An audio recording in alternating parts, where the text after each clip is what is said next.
What's going on, y'all? My name is Trey. This is Investing by Numbers, and today I'm doing a really fun video of my ranking of the Mag 7 stocks. The Magnificent 7 are the most popular and biggest companies in the world. They heavily weight the S&P 500 index. You've heard of all these companies most likely. We're going to go over all 7 of them. One of them is already a buy for me, and a couple of them are definitely not really buys for me, but my ranking is going to consist of how likely I would like to buy these to the lowest end, which is how least likely I am to buy them. So we're going to start with number 1 and work our way down from there, go over all the numbers, look at these companies. All right, before we get into it, y'all, please like and subscribe to the channel if you're into stock market information, education, stuff like that. It helps the channel out a lot, and you can follow along all of the videos as they are released. All right, number 1, if you follow this channel, you've heard me talk about this plenty of times. NVIDIA. All right, NVIDIA has had great growth over the last few years. Right now, they are under a 50 PE, which is my line in the sand for NVIDIA. I want NVIDIA under a 50 PE, and right now the PE is a 39. So for me, that's great. I really like the price point of NVIDIA, and this just shows you how good of a price point it is. Over the last 3 years, we've had 385% revenue growth. All right, and the last 3 years, we've had 640% net income growth. So these are huge growth numbers. Obviously, this type of growth can't keep up forever, but looking back over the last 3 years, we've had plenty of growth. So even if over the next couple years, we get 30 to 50% of this growth, it's still great numbers. And for me, that's still worthy of paying up to a 50 PE for NVIDIA stock. As you can see here on macrotrends.net, revenue has just been phenomenal over the last 5 years. I mean, 10 billion to 16 to 26. We had kind of a break even there year going from 2022 to 2023. But then in 2024, we went from 27 to almost 61, and then up to 130 billion. Fantastic. And down here on net income, obviously 2 billion to 4 to 9. Then we did have a decrease year, down to cut in half down to 4, but then we skyrocketed up to almost 30 billion, and then another skyrocket up to 73 billion. NVIDIA's got a fantastic balance sheet, an A+ balance sheet. They've got great revenue growth, net income growth. They've got cash on hand that's growing at a great rate, and their price right now with that 39 PE is fantastic. So that's why I'm buying NVIDIA. They're my top pick. I've been picking up as many shares as possible from them. As long as they stay under a 50 PE, which is around $148 a share, I want to build out a position with them. So I'm not going to go into too much detail. That's about it for NVIDIA before moving on to the next one, but that's my number 1 pick. I am a big fan of NVIDIA, and I'm excited to see what they do over the next few years. Number 2 on the list, my second favorite of the Mag 7 stocks, is Amazon. I like Amazon under a 40 PE. Right now it's selling at a 36. I do not own any Amazon, and most likely I don't think I'll be picking any up because I really want to focus on NVIDIA and a couple other stocks that aren't in the Mag 7. But I do like Amazon. I think it's a great buy right now. Like I said, under a 40 PE, it's selling at a 36. We've got 36% 3-year revenue growth and 78% 3-year net income growth. So good numbers there for a company like Amazon that's been around for, almost 30 years or whatever it's been since the 90s. So doing really well. Let's check out some other numbers here. So Amazon's got great, they've got steady, good revenue growth, great net income growth. They've got good cash on hand growth. They are trading at a good PE multiple, and their balance sheet is pretty good. We've got 625 billion in total assets, and roughly just under 339 billion in total liabilities. This is almost a double up, which is what I really like to see. I like to see at least 50% or more total assets to total liabilities. And cash on hand covers, well, like a third of the total liabilities. I'd like to see that a little better as well, but I give the balance sheet about a B. But mainly, as far as a buy goes, a company like Amazon that's got staying power, for them, my ranking is going to be way more built upon the price it's trading at. And right now, for me, it's in undervalued territory. So I do like Amazon. I think it's a great buy, and anyone picking up shares of it right now, I think it'll do very well over the coming years. The third stock for me of the Mag 7 is Google. Google, I like Google under a 25 PE. Right now, it's selling at a 21, so that's a good range there. We've had 36% revenue growth over the last 3 years and 32% net income growth. So still, I like Google. I think it's a buy. Obviously, it's a 21 PE. For me, anything under 25 for Google is a good territory. Once again, I'm not actually picking up shares of Google, as NVIDIA is my favorite right now amongst other stocks. But let's check out some other numbers on Google. So let's look at macro trends here on Google. I'm going to do a quick rundown of how I like to kind of look at stocks when I'm first giving their numbers a glance. So up here on revenue and profit, I like to come down to revenue, and really just what I want to see at first glance. In the middle here with quarterly, just a growing revenue here over time. This goes back to pretty far back to 2009 here, but I really want to see just growing revenue over time, and then I usually look at the exact numbers on the income statements. Also, I want the same for net income.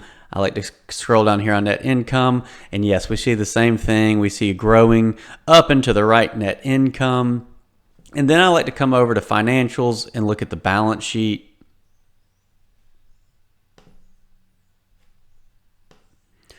Obviously here, I do like to come to the cash on hand, and I also want to look at that graph. I like to see a cash on hand graph that's going the same direction.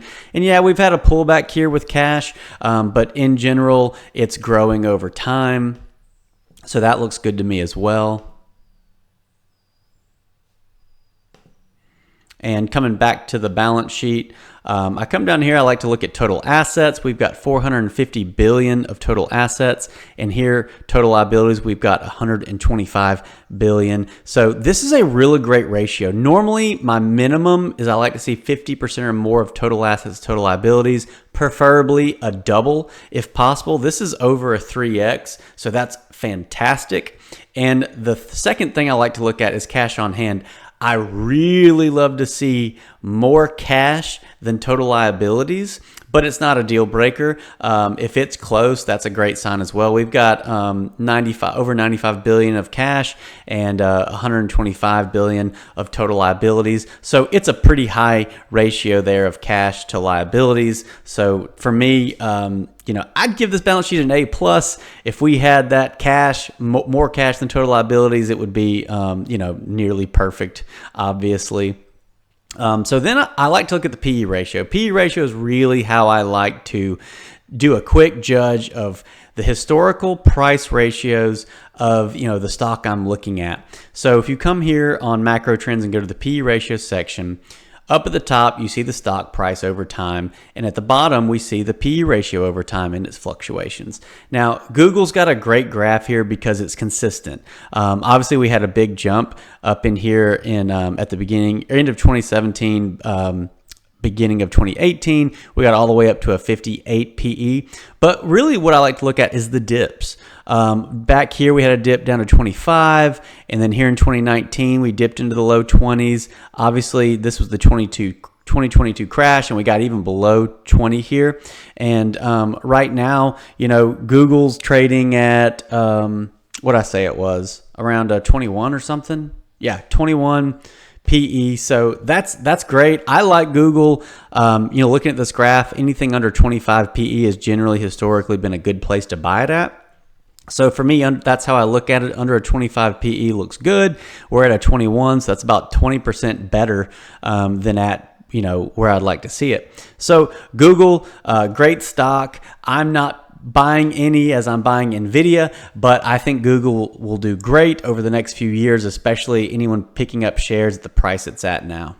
All right, number 4 on our list of my rankings is Meta. I like Meta under a 25 PE. Right now it's selling at a 26, so a little over where I'd like to see it, but not far. Meta's a great company. 39% 3-year revenue growth and 58% net income growth on Meta. So let's check out some of the numbers on it. All right, I'm looking at Meta's balance sheet right now. Meta's got a balance sheet, in my opinion. We've got $276 billion of total assets to $93 billion of total liabilities. That's around almost a 3x there ratio, which is great. We've got almost $78 billion of cash on hand, which is almost covers our total liabilities. Meta's cash on hand has had great growth over the past few years. Right the past quarter, we were at all-time highs for the amount of cash on hand. So that looks good. I mean, Meta's a good company, and it trades. I mean, in all reality, Meta trades pretty cheap in the 20s. Historically, it's just traded, for me, in my opinion, cheaper than what other companies trade for with the amount of growth and stability that Meta has. But that's where it likes to trade, and I like to, even though I think it could trade in the 30s PE wise, since it stays in the 20s, that's where I like to keep my purchase prices for PE, with historically where it trades. Now, over the next few years, we may see it start to consistently trade in the 30s. And if it does, then, I would adjust from there because I do think it's worthy of trading in the 30s. Obviously, here with revenue, we've got great steady revenue growth, and net income is the same. Good net income growth. So Meta's a good company. I'd like to see it a little cheaper. That's why it's ranked at number 4 on my list. But I still think that if you're picking up Meta right now, that over the next few years, it will be profitable for you. I'm definitely not anti-Meta. I think it's a good company. But for me, I'd like to see it a little cheaper in price. And so therefore, it's kind of sitting in the middle of my list. Number 5 on our list is Microsoft. I like Microsoft under a 25 PE. It's currently selling at a 31. So out of a buy range for me, I'd like to see it under a 25. But we've had 46% 3-year revenue growth and 44% net income growth. So good numbers there. I think those numbers justify, in the 30s. But historically with Microsoft, under 25 is just a better price point to pick up shares historically. So that's where I'm kind of at. But let's check out some more numbers with Microsoft. All right, looking at Microsoft. So one thing I do want to show you with our cash on hand, I would give this a neutral check. For me, it's not bad, it's not great, it's just kind of in the middle. Their cash on hand, obviously they've been running through some cash on hand, over the last few years, and it's kind of the weighted average is a little up here. So it's still more than we started with, back quite a few years ago. Where's this going back to? 2010. But with the amount we had up here, I would like to see this quarter of cash on hand a little bit higher, getting closer to these top levels. Not bad, but not great. That just kind of sits right there in the middle for me. And let's check out the PE ratio on Microsoft. Right now, what did I say? We're trading at a 31 for Microsoft. Obviously, in the past 15 years, it's been kind of moving up over time, which is a little unique. Apple's been doing the same thing. Back in around 2010, we were under a 10 PE, and over time, it's traded a little richer. Obviously, we've got revenue growth and net income growth in the 40% over the last 3 years, which is good growth.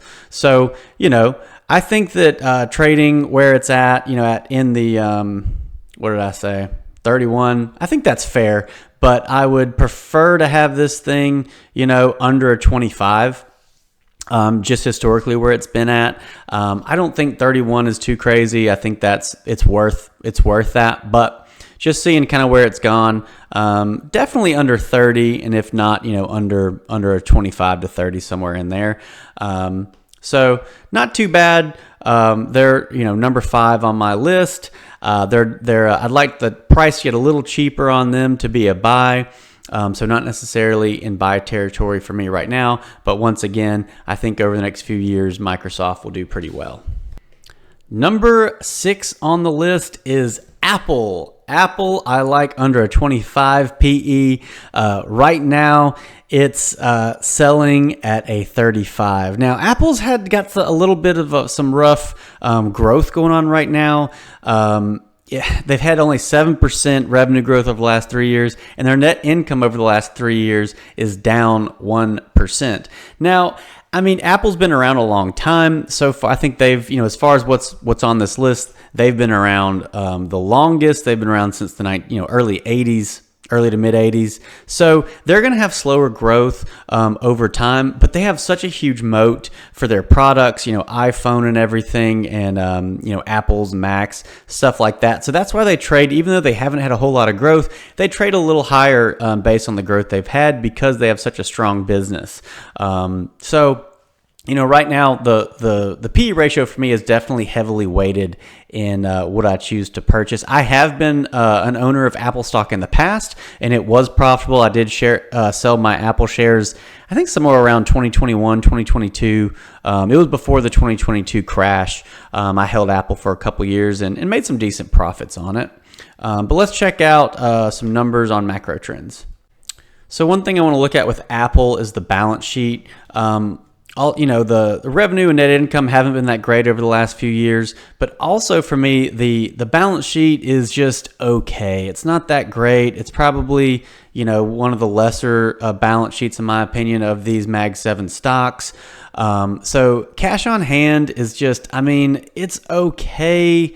I would almost give this a neutral rating, but it just checks the box for me since, over time, we had this big peak, but we've kind of come down and we're trying to come back up here. So it just checks the box for me, but it is almost kind of a neutral rating there for cash.